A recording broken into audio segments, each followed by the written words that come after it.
Good afternoon, everybody. Thank you for joining us this afternoon. I'm Robert Mayer, Senior Vice President for Cybersecurity and Innovation at USTelecom and Chair of the Communications Sector Coordinating Council. Today, we're excited to bring you a webinar on the evolving cyber threat landscape, ransomware, nation-state actors, and criminal enterprises. Before I introduce our guest speaker, a quick housekeeping item. We ask that you submit questions by clicking on the Q&A icon on your screen. Type in your question and hit submit. We'll try to address as many questions at the end of the webinar as time permits. We did send out a link this morning. A reminder, we'll also include it in the chat of a document that JT and his organization prepared.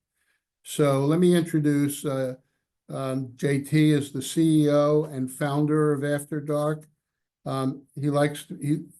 He has a background in computer science and more than 15 years of experience in cybersecurity roles with a focus on offensive cyber operations and cyber threat intelligence. He is very much a fixture embedded in the cybercrime ecosystem with a focus on ransomware operations, specifically out of Eastern Europe. So, JT, thank you for joining us, and the floor is yours. All right. Well, thank you for having me. I'm going to bring up my slide deck. Bear with me one moment.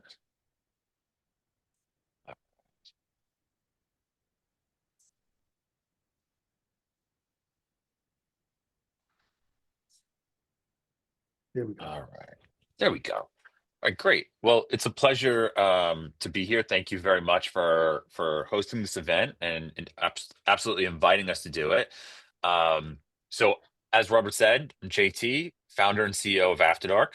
AFTRDRK is a cyber threat intelligence provider with advanced capabilities, specifically with respect to human intelligence. So, what that boils down to is we have operatives embedded all over the cybercrime ecosystem, and we acquire really valuable information as a result of it. It also affords us the opportunity to be successful when confronting these threats under the context of a negotiator for organizations who are impacted by acts of digital extortion like ransomware or data theft. And we've developed some really cool proprietary capabilities to support our operatives and our customers. This presentation is not about ransomware, but has everything to do with ransomware at the same time, because there is not a boardroom in the United States where cybersecurity comes up and ransomware is not a topic of conversation. And there is a fine line between the state-sponsored actors that we're aware of and the criminals they commission on their behalf to do their bidding. And this is really where worlds collide. So I put together an agenda, and I'm going to talk to these topics for quite a bit, just to kind of lay some groundwork and also educate the audience on the different subject matter, because there are some things that build up to the more intricate topics as they go on. Now, I'm sure everybody is familiar with the concept of ransomware. I'm putting it out there that ransomware and nation state threats, there is absolutely an intersection between ransomware and nation state threats. They exist. They are far more common than you may realize. We encounter them quite frequently. I would say maybe 10% of the time, depending on the region of the world where the threat is coming from. But not enough people are actually talking about it because the motive and intent are proving successful. And what I mean by that is that if the blend or the intersection between state sponsorship and financially motivated cybercrime and other things as well, ideological motivations, if the intent is to introduce a level of plausible deniability, it's very confusing. So I'm going to move on from this subject because I'm going to dive into it deeper actually in the next slide after I work through some of these agenda items, and I'll really start to visualize the way that this ecosystem works. So you might be familiar with the concept of double extortion, triple extortion ransomware schemes. Just to get everybody on the same page, it's important to understand these business models, and they absolutely are business models first and foremost. And that's really going to help clarify the lines of where these groups are kind of cross pollinating, or where these these objectives are cross pollinating. So you have ransomware, which is an overt attack, right? We're aware of it. It's very loud. It's not surreptitious by any stretch of the imagination. There might be a portion of the intrusion activity that is quite, covert, right? Where they're trying to live off the land tactics, like the blend in. They're not always using malware. They might be using our IT capabilities against ourselves. They've weaponized those tools, um, but ultimately, in the end, after some objectives are met, maybe it's data theft, maybe it's not, maybe it's just encryption. It's intended to make a lot of noise. It's intended to be impactful and draw your attention, and to draw the attention of those who rely upon your organization to support them. So prior to fall of 2019, ransomware was a bottom feeder criminal activity. There were small demands. They were paid usually in gift cards, like Apple, iTunes gift cards, MoneyPack gift cards, or small amounts of cryptocurrency. And what I mean by small amounts is not like tens of thousands of dollars like we might think small amounts are today. I'm talking like a few $100 to maybe upwards of $2,500 on a good day. It then scaled up like dramatically at the end of 2019. So fall 2019, a group that introduced themselves, and also introduced this new double extortion model and the concept of big game hunting, called themselves Maze, out of Eastern Europe, half and half, I would say, Russia and Ukraine. Right. So big game hunting was terminology dubbed by CrowdStrike, and essentially what that means is that turned uh, they've turned their sights on bigger game, bigger targets. Instead of going after individuals like, your personal computer and locking it up and trying to get you to make a small payment in a gift card. They're going against organizations with high value targets, so date like infrastructure that contains sensitive data, and they are going to extract that information, and they are going to monetize it by extorting you. So they're aiming to impact the most critical asset of the organization, and that is the data. Now, you can argue that that's always the case with, if they're going after like individual contributors or people, but when it comes down to business, data is the most critical asset. First, it's a compromise on the confidentiality of that data. So it starts with the exfiltration. So exfiltrating it and threatening to expose it, because there are maybe trade secrets, intellectual property. There's personal information, health information. We know it all. We're here in the U.S. It's commonplace. We've become pretty immune to it, desensitized, if you will, to this kind of data being exposed on a routine basis. Second to that, is the availability of the data. It's an impact on the availability of the data. That's what the encryption is, right? So the goal is to incapacitate the target by inflicting as much operational impact as they possibly can. So it's not like, hey, let's encrypt a bunch of desktops that are used for productivity. That might be collateral damage as a result of deploying the ransomware, but they're going after application infrastructure, backup infrastructure, definitely databases, file sharing infrastructure, all those business critical services that are required in order to operate and function as a business. That's what's going to get hit first. That's the priority. And this model is so successful that to this day, it's the most widely used business model amongst the ransomware scene, right?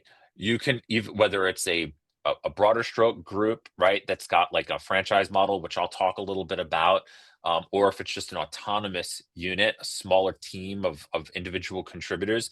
This data exfiltration and data encryption as a method of impact, this business model is successful because if one fails, they could fall back on the other. If both are successful, they've got two very good points of leverage in a discussion, and it warrants a very big dollar amount.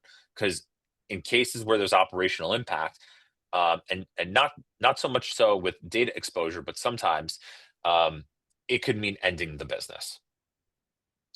So the other thing is triple extortion. This has come up a bit. I don't particularly love the notion of triple extortion. I don't love the term because to me, present day, this really just means being re-extorted, right?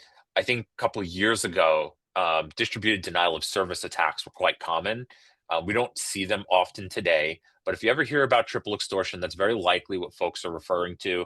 Is that yeah? There's the data theft, there's the encryption, and then as a means to encourage you to come to the negotiating table, they may facilitate some type of DDoS, right? Distributed denial of service or traffic amplification attack, something that's going to inundate your infrastructure and clog up all the bandwidth to impact the organization.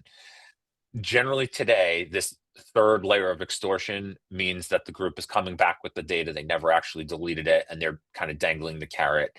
And unfortunately, that's a reality of a lot of these groups, a lot of the deals that are worked out with them. The other thing to note is the concept of a RAS, or ransomware as a service, where there is a loose governance structure, and that governance structure dictates a set of rules and provides shared capabilities to a larger group of actors.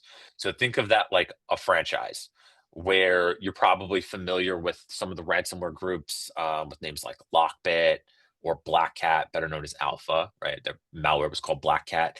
Um, they serve as the franchisor, and they provide their partners, so they refer to them as partners or affiliates, with the malware and the ability to communicate with victims and the infrastructure to disseminate any data that's been stolen. Sometimes some other goodies, right? Some other maybe malware tools, maybe an escrow service to facilitate transactions, things like that. It depends on the business model of that ransomware as a service provider. Often part of the rules include geographical restrictions on the target profile. Most often it's just countries, right? So they might say like, hey, nothing, don't target anything outside of post-Soviet countries, right? So I think most people think of ransomware, they think of Russia. Um, the general rule has been over the years not to target post-Soviet countries, but that has since expanded a bit, and that'll be a topic to cover as well. It's expanded to BRICS members, right?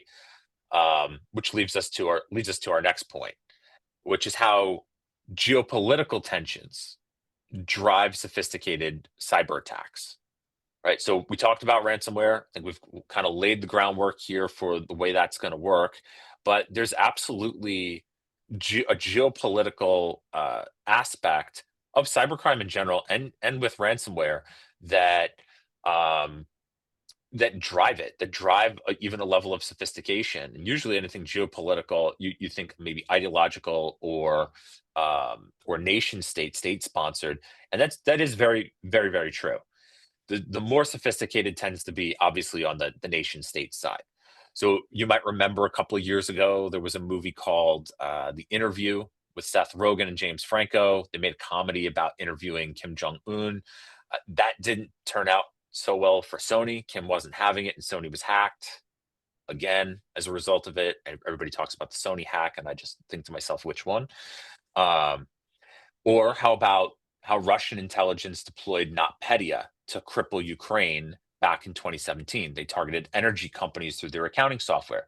Very, very sophisticated. I want to make it personal, I don't want to make it personal rather. But do we remember the 2016 election and Russian election interference? Right, like that was a very big story, at least here in this on this part of the world. Cyber has even the playing field for less capable ground combatants. They can now take aim at each other through digital means, and those attacks have kinetic impact, especially when it's going after energy and communications.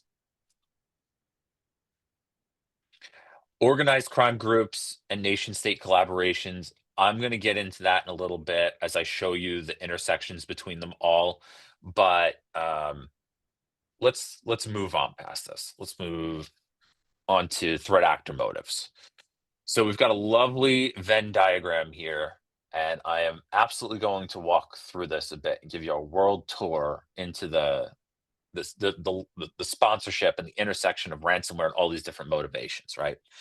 So it's often thought to be strictly financially motivated. We've got Lockbit, very, very familiar. A lot of people know about Lockbit because many people were impacted. I think to this day, they did more volume of intrusion activity than any other ransomware group in history. It's going to be very hard to compete with them, but there are some contenders. You've got Akira, another one that's quite common. They've been around for about 2.5, 3 years. Sarcoma Group is a little newer. Play Ransomware, also very interesting. They've been around for a bit. And Fin7, we call out specifically because there are some other brands that they have operated. Vice Society being one of them, very common to go after small municipalities, schools, universities, all kinds of stuff in that arena. They've also participated in the alpha ransomware as a service, so Black Cat. So this group was pretty neutral in that sense. They had limitations with their technical capabilities, and to conjugate those obstacles, they partnered with other ransomware groups. Even from their negotiation perspective, they have a professional negotiator that they've hired from another group to bring in. So that's the level of sophistication here. They've then evolved into Reseda, and now they are Interlock Ransomware. So there's a whole lineage just in this space. You could see it's usually the same players over and over and over again, and they tend to just move between operations. And some of these groups up here are autonomous in the sense that they just function as a team or an enterprise, and others focus or have a business model like a ransomware as a service or a franchise. And that was very much so the case with Lockbit. On the bottom left, you have some hacktivism groups. I think everybody immediately thinks of Anonymous when you think of hacktivism. Right? Even to this day, they're still out there. But ideological hackers are no longer just challenging the social issues like Anonymous once did. They're serving as propagandists, disruptors. They hack for a cause. This Dynet is an Islamic extremist group. We've got pro-Palestinian hackers, right? I think their name is quite obvious what their ideological views are. Rippersec, very similar. No Name is more of a pro-Russian hacktivist group. Their effort is currently focused on Ukraine. It has been since the conflict emerged, but they've also targeted the United Kingdom and also the United States. More importantly, I think these are the players that we always see the reports come out on. Lazarus Group, APT41, Salt Typhoon, Volt Typhoon, Sandworm. These are the big names. These are the players that get a lot of that advisory level commentary. So when you think of state sponsorship, you tend to move around the map a bit. So North Korea's Lazarus Group is one that always jumps out because their motivations over the years have traditionally been financial, believe it or not, and it's to evade economic sanctions. So they're notorious for being the most sophisticated hackers targeting banks, but more specifically, crypto exchanges. Similarly, you have a lot of Chinese activity, right? China's got some big, big motivations out there.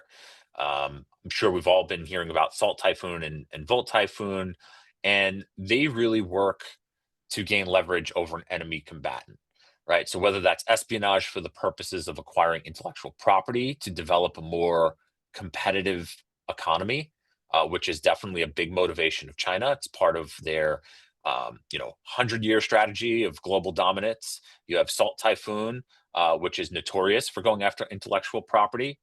APT41, more specifically, China's 5-year plan, Made in China 2025. Ironically, some of the members were recruited in the early 2000s due to their activism, right? So they've demonstrated a level of patriotism towards the Chinese government, in favor of the Chinese government. You've also got Volt Typhoon, who is a little different, right? They're a little bit more kinetic in that sense because they are embedded within our critical infrastructure by virtue of supply chain. And that really comes in the form of electronics manufacturing in many cases.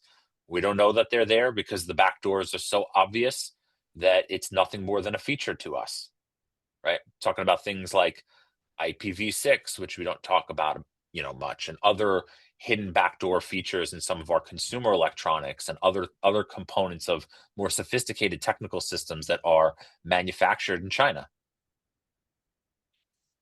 And then you have an intersection between all of these different groups. And I know there's so many that I mentioned, but I'm going to keep on going.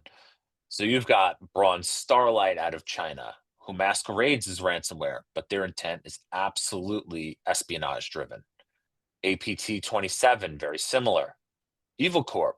Evil Corp is a really special case. So if you've ever encountered a Lockbit ransomware event, knock on wood, I hope you haven't. Or trying to think, Wasted Locker a number of years ago was one of theirs. They had another one called Payload.bin, which was actually a clone of another group. And they've participated in some other operations as well. Ransom Hub is most notably the new one. They are a commissioned organization. So they're a private organization commissioned by the Russian government to carry out these ransomware operations. And I'll dive in a little bit more on them later on because there's definitely some subject matter about how governments are utilizing either organized crime groups or private companies to conduct this type of espionage. And they're a really good example of that. And then you've got some others as well. Eminent Pasargard out of Iran. They actually are quite interesting. They're sophisticated in the aspect that they not so much the technical capabilities, but if you're dealing with a ransomware attack, let's say from a group like Ransom Hub, and you get contacted via email, this group, what they do is they monitor the leak sites and they try to identify victims that they can easily get in touch with, and then they kind of serve as like an adversary in the middle. So the actual threat actor that conducted the intrusion event, the affiliate of one of these ransomware groups, has no idea that they're not talking to the victim directly, and the victim has no idea that they're not talking to the threat actor directly. And in between is this group, and that's been one of their tactics over the last few years, is to sit in between and just garnish some of the ransom demand.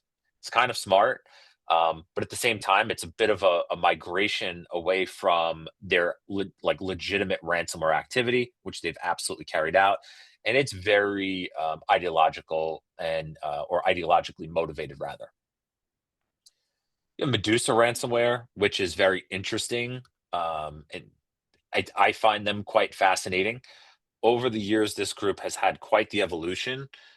2020 to 2022, just before the conflict broke out in Ukraine, this group was hacking victims all over the world, outside of post-Soviet countries. So it was very much so. It appeared to be financially motivated, and they would disseminate that information in a Telegram channel, and they didn't even have the moniker Medusa ransomware yet. And then as soon as the conflict started heating up, actually, I would say, I think it was exactly 30 days before it, the ground movement started, the ground fighting, they actually focused all of their effort on Ukrainian targets, government offices, and defense contractors. And they weren't a ransomware group. They were hacking them and just leaking the data in their Telegram channel. Exactly 10 months later, they stopped doing that, and they announced that they were going to become a ransomware group called Medusa, had their own little blog. They had some really interesting methods for disseminating data. They've recognized one of the sensitive aspects of leaking data, at least in the US, is that you can't, like stolen information being published is quite a challenge for us. But if it's leaked under the context of a whistleblower, it's a little bit more difficult to remove. So what they've done is they've set up a parallel operation, an influence operation, to masquerade as a whistleblower in one context, and under another as security researchers just documenting these intrusions. So when you get a visit from Medusa ransomware group, they're they're really doubling and tripling down on the damage. It's not just stopping and ending with their leak site like most ransomware groups do. It's actually expanding much further.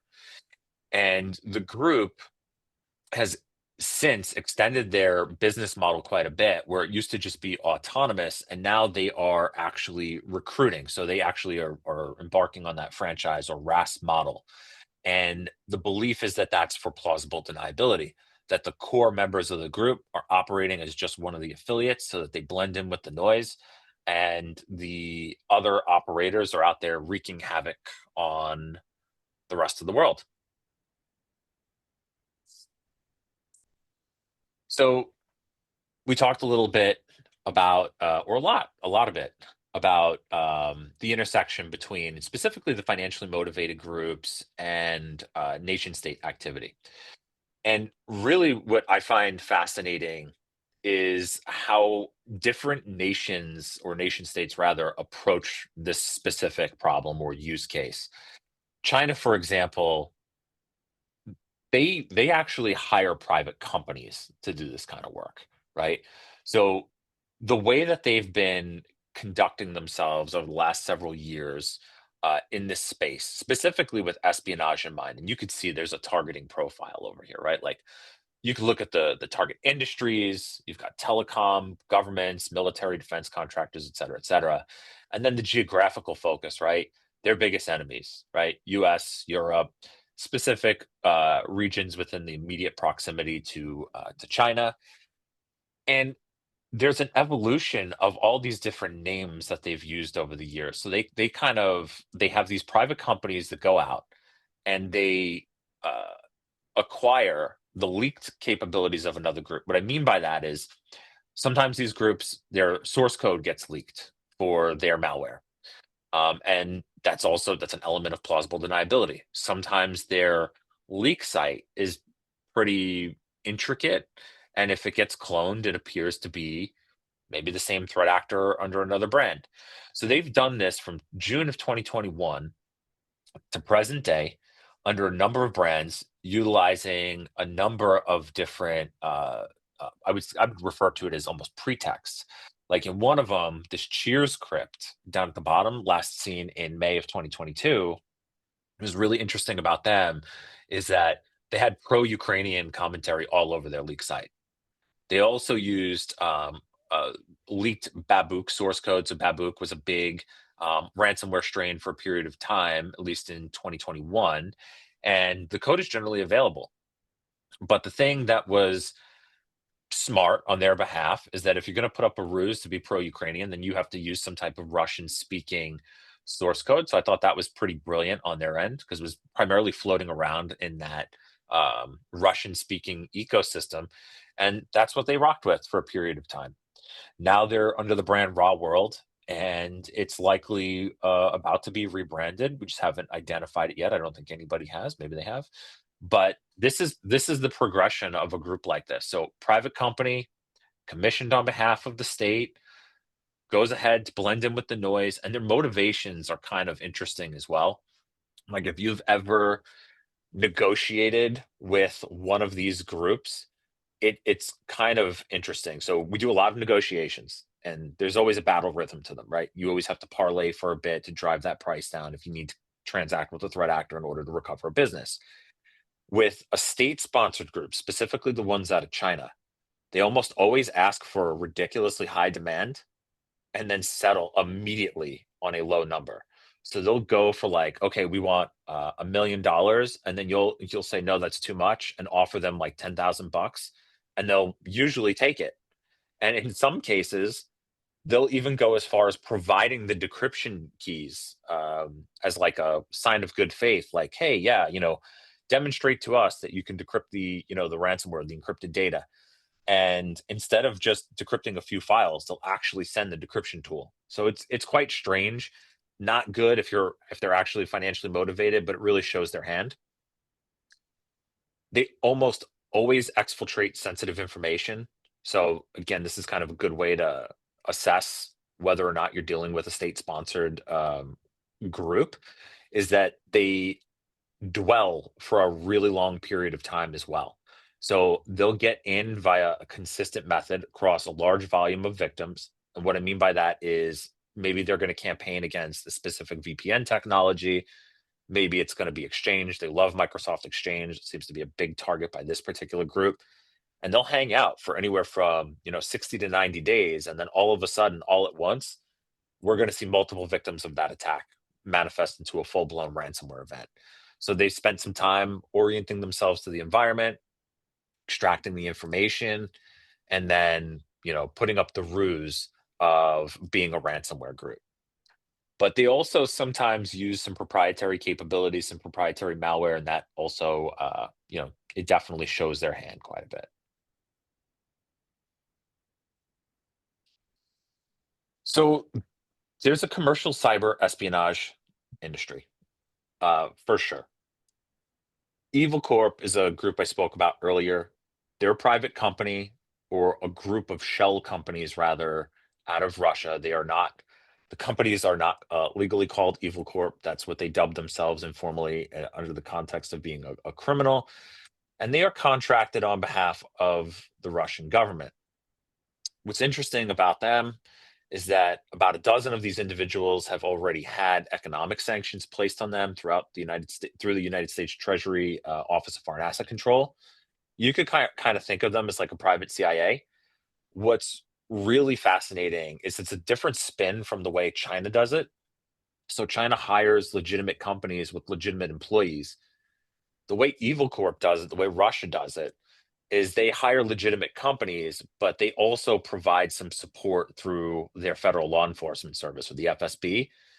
So this group goes and compromises the identities of their criminal citizens, and then leverages the strong arm of the FSB to bring them under the management of Evil Corp's leadership. So now they have a handler. They develop their own capabilities, the very, very sophisticated capabilities. Some of the most prolific malware to date comes from this group. One of the most prolific malware developers in the world is an individual by the name of Evgeny Bogashev, who was sanctioned quite some time ago. But his malware, which some of you might know, was called Zeus. It was very prolific. First appeared in, I believe, 1998 or 1999, and he's going strong to this day. They run some of the most sophisticated ransomware campaigns to date. So one thing that I find very interesting about them is how they do this at scale. So they use what they call traffic direction systems to operate within the confines of their geographical restrictions. So they'll say, yeah, we only want to target, organizations in this country, or even in this region of this country. And they can direct all of their drive-by download efforts into that one region to gain initial access. And then they can cherry pick based off of the compromised organizations which ones they want to prioritize to carry out their post-exploitation activities, right? Their espionage activities, their ransomware activities, and so forth. Very, very interesting. In recent months, where we've encountered them a couple of times, typically, if you don't pay a ransom, and it's a double extortion type of attack, you can fully anticipate that your data is going to be disseminated on a leak site. We had back-to-back cases with Evil Corp, and none of the victim data was leaked, which also kind of alludes to their motivations as well. And you could pick up on some of the sentiment and their willingness to negotiate in those communications channels. It's very interesting. It's not familiar in the sense that it feels like a regular or routine negotiation. It's definitely got a different rhythm to it. It's definitely got a more sophisticated and colder feeling to it, where you're dealing with a more mature operator. So on this slide, we have iSoon. I don't know if many people have talked about iSoon. But iSoon's really interesting. So they are a company in China, commercial cybersecurity company. And back in February of 2024, they were compromised themselves. And a bunch of their internal chats, documentation, and other sensitive information about their activities were all exposed. And what was learned in those chats were that they had members, right? They actually had teams of people with different mission objectives that had involvement in some of these APTs, APT 41, APT 27, 31, definitely with different mission objectives in mind. They've gone after different industries. They've done different post-exploitation activities. Some of them hang in there a little bit longer, like traditional APTs. They dwell as long as they possibly can. Others do not.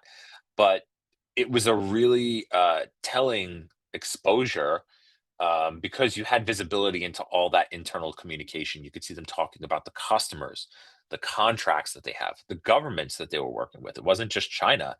I think they also had customers in the Vietnamese government and a few others as well. So it's really interesting whenever any of these leaks happen. But more importantly, that it's a bit of a game changer because I think, in my opinion, and from what I've seen, is this is one of the clearest examples of a private company being utilized in this capacity.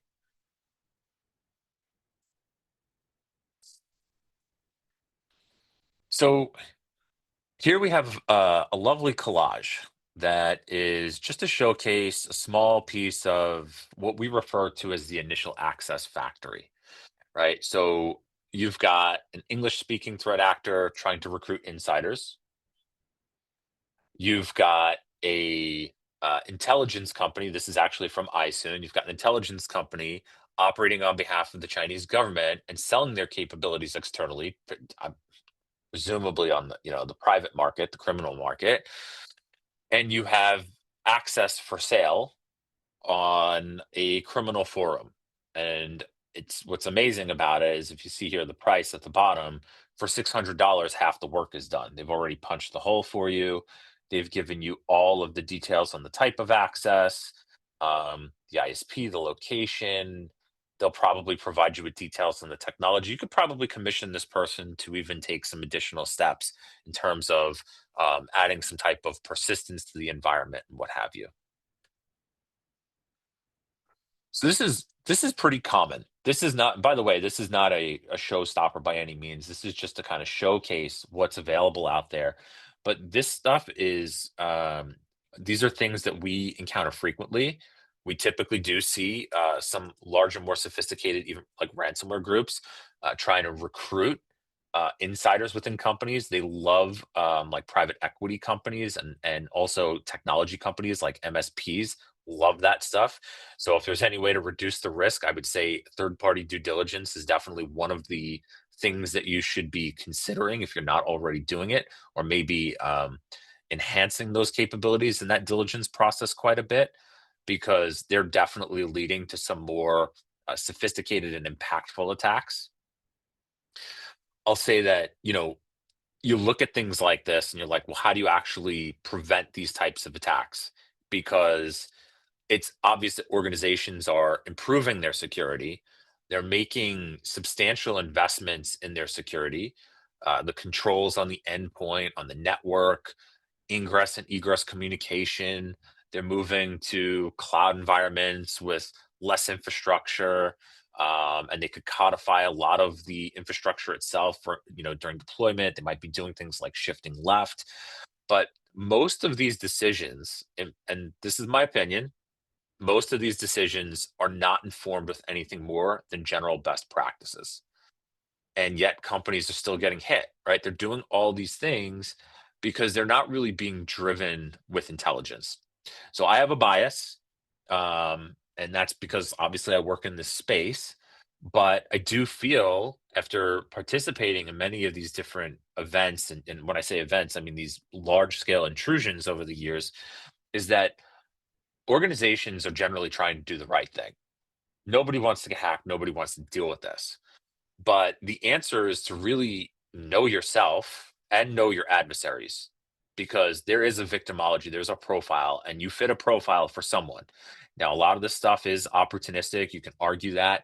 But if you prioritize and operationalize the information that you have, that information that derives from this type of intelligence, you can be more impactful with your decision making on your overall security program, because you can't protect yourself from what you're unaware of.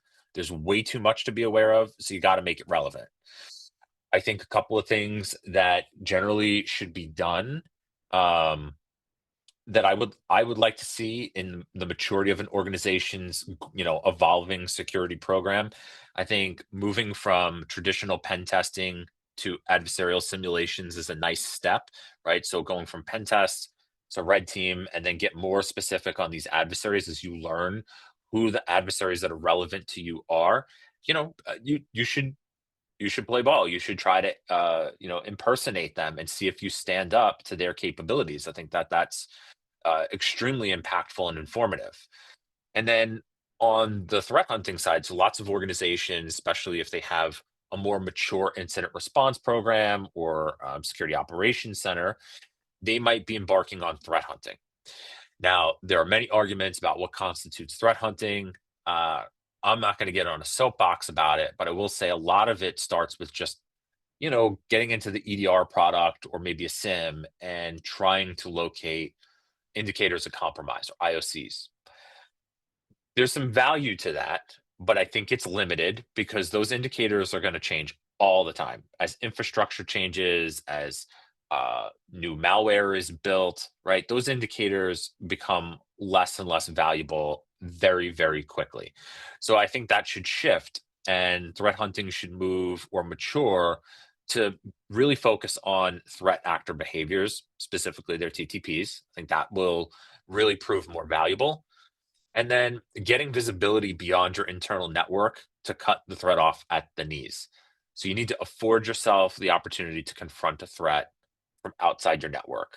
And that's where intelligence comes in. That's where and it's not just scraping the dark web and getting hits on names for reputational and brand management, if you will. It's other stuff too. There's deeper places to look. And if you have the maturity, if you have the desire to mature a threat intelligence program, then that really should be the direction that you head in. All right. So I've done a ton of talking.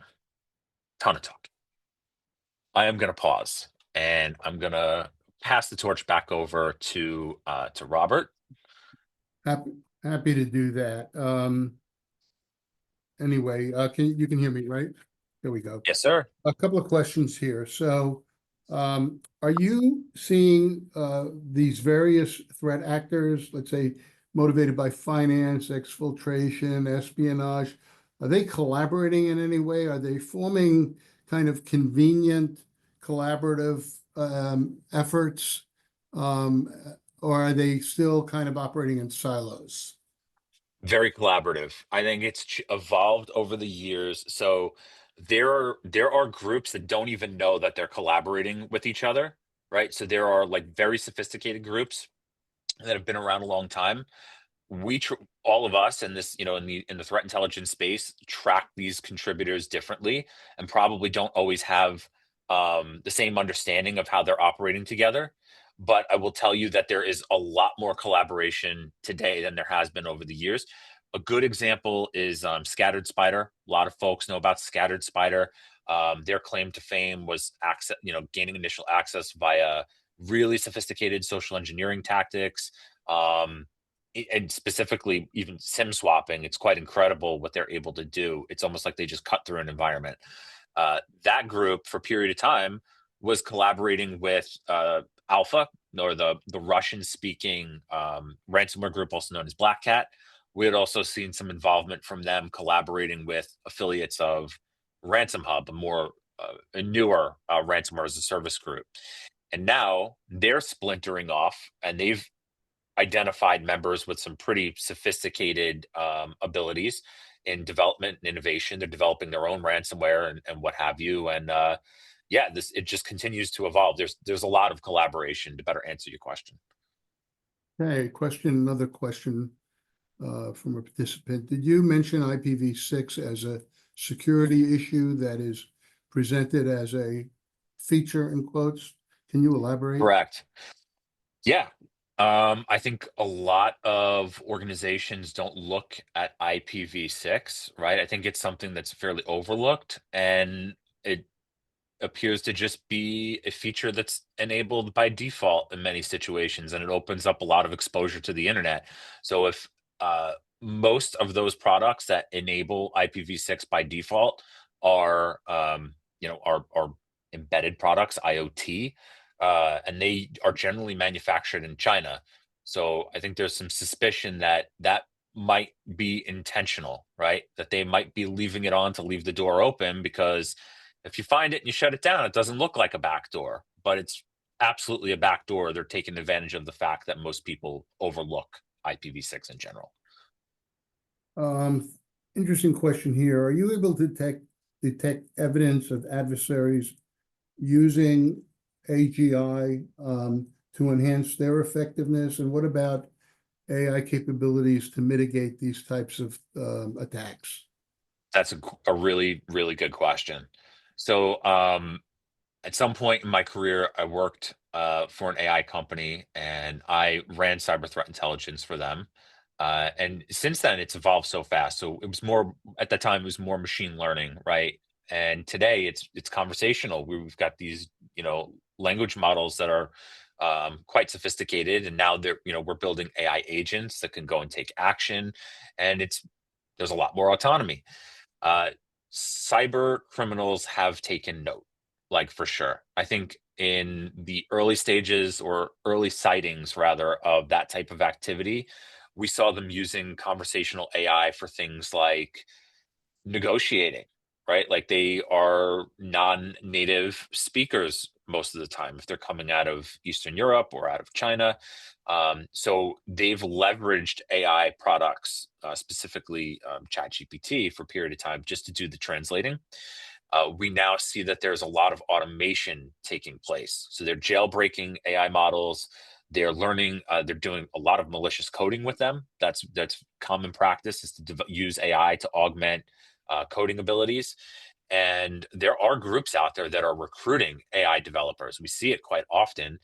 They want this. They know that automation is going to be a force multiplier for them, and you don't have to split the illicit proceeds with an AI model, right? You just have to be really capable. You have to maintain it. That might be one developer versus having many, what they refer to as pen test partners. So yeah, they're absolutely exploring it. Thank you. So here's a question. I'm going to try to paraphrase it, but it's something to the effect of, you talk about negotiation. What does that process involve? How complex is it? Are there consistent ways in which the bad actors approach a negotiation? You mentioned the pricing differential that they have, but what's Yeah. involved? How long is that process? So that's a good question. So we deal with that all the time, every single day. We're doing what we call threat actor engagement. Nobody likes to call it a negotiation because, quite frankly, it's not always a negotiation. A negotiation has, kind of assumes that you're going to transact with the threat actor. Engaging with them also has some benefit, and really that comes down to a couple of things. If you're confronting a threat, you're confronting an incident that's overt and impactful, like ransomware or even data theft, where you suspect that your intellectual property has been stolen. Negotiating with the threat actor is, I think, an absolute necessity. So opening that line of communication initially is going to reduce the possibility of escalation, where they're going to harass, possibly, preemptively leak data, things like that. The next thing is really to get proof of what they've exfiltrated. Sometimes they're not good. It looks like it's very hard to get evidence of exfiltration from a forensics perspective. You need to have a lot of sensors in your environment. You need to have a really big investment in your security infrastructure. And even then, there's no perfect science. We see some of these threat actors, they move over covert channels. It's extremely challenging. So, a forensics company will come in and they do a great job, but they'll say, hey, look, we don't have any evidence of exfiltration. And then we're in the negotiation, and the threat actor's like, yeah, I've got, 5 terabytes of data. You're like, no, you don't. And then they produce an entire manifest of everything that they have. And we have to go through a proof of life exercise and get some evidence of that. It's also an efficacy check on whether or not they can actually decrypt the impacted data in your environment. And then there's parlaying with them. Should you have to transact with them to acquire decryption capability to recover your business because maybe they torched the backups, maybe they've gotten the most sensitive infrastructure in your environment and crippled it. It could take time. We've done some very fast in just a couple of days, and we've done some that take upwards of 2 months. I would say on average, it's about 3.5 weeks. That's soup to nuts. And there's some other considerations as well when we talk about, and I don't know if anybody's thinking of this, but when we talk about ransomware and the intersection between these state-sponsored groups and also the geographies that they're coming from, you need to think about economic sanctions, embargoes. So there's a diligence process.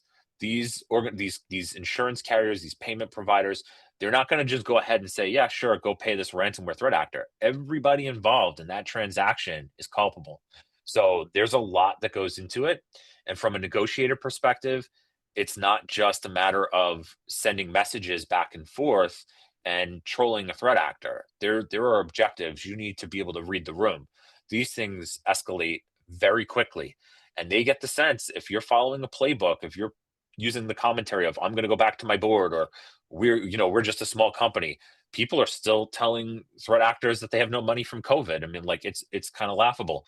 You have to have a level of awareness, not just about the people that you're dealing with, about where they're located, about the nature of their crime, about the business model that they're operating under, that there might be some suppliers and some other intricacies. It all impacts the outcome. So I know that's a long answer, but pretty passionate about that subject, and it is a lot more complicated than people would like to believe. Okay, I'm going to take a shot at asking a question. We're facing a regulatory reporting regime coming out of what's called CIRCIA, Cybersecurity Incident Reporting Critical Infrastructure Act, where there will be requirements for companies to report ransomware. Do you think there is sufficient information sharing currently underway? So as all of these target entities are being hit, are there lessons learned and information be shared with other potential victims? Or is it that companies are reluctant to even admit publicly or in any sharing efforts to reveal that they've been victimized? Another good one. So companies are generally like, I think there's two camps. One, we're reluctant to share, and one, yes, let's engage with law enforcement. Let's share. Uh, there's no harm in engagement with law enforcement. I always advise that people do it. I'm not a rah go to the FBI, but I will tell you that they genuinely want to help the victims of these crimes, and they do a good job of providing feedback and guidance in these situations. So I'm in full support of that. Now, when it comes to some of these agencies disseminating data, I'm critical of it because I feel like sometimes it's out of context. Sometimes they conflate a lot of stuff from different vendors together, and it's not clear what you're dealing with. So you might get an advisory about, let's say, Lockbit. Lockbit had upwards of 200 active affiliate accounts. If that means that there's anywhere between 1 and 12 people on average behind each account, they could have had upwards of 2,400 members. So when you see an advisory come out and it's like, oh yeah, this is the Lockbit ransomware advisory, there's no attribution to a single group or tool or team of people. It's just all this information mixed mashed together, and it's really hard to make sense of it. So it kind of feels like when you get these advisories that you're boiling the ocean. And the other thing with it is they come out very late, right? Like this intelligence needs to be timely in order to be actionable. And I find that depending where it comes from, like 30 days is long. Some of it takes a whole quarter, and you're like, what were you doing? This isn't for marketing purposes. Like, people need action on this stuff. It becomes less and less relevant. Now, I think that some of the industry ISACs do a really good job sharing information. I think membership organizations that are incentivized to communicate that information, this being a good venue, do a better job at that. I think some ISACs in general are better than others, not all of them. So I think the mileage varies across the board, and I think it could go in any which direction. But industry peers sharing amongst each other, not common. We don't typically see it. Yeah, I'm gonna read this question word for word because it's technical in nature and I don't want to miss anything. This is a follow-up on IPv6, something for companies with Windows-heavy environments to consider is that IPv6 is within the core of the OS. It's not something you gracefully disable, and out of the box, it does self-configure itself and hardening security settings in the OS for IPv6 is needed to close some weak openings. Rogue DHCP server risks are a notable issue.